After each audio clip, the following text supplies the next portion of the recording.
Projeto de reabilitação na estrada da rua e município Lauten, nebe primeiro-ministro Carla Sana Guzmão, aturo fato da Ulucona to agora cidade constrói.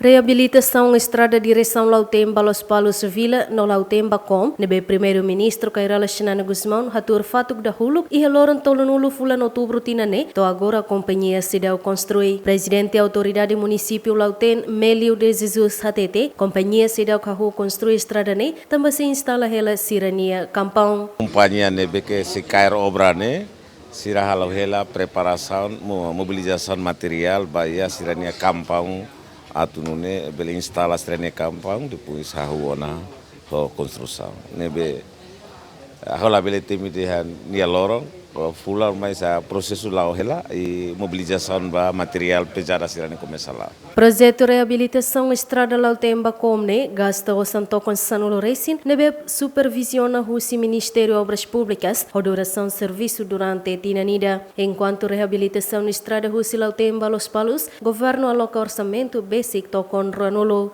Dilma Suzeti, Julião Belém, GMN.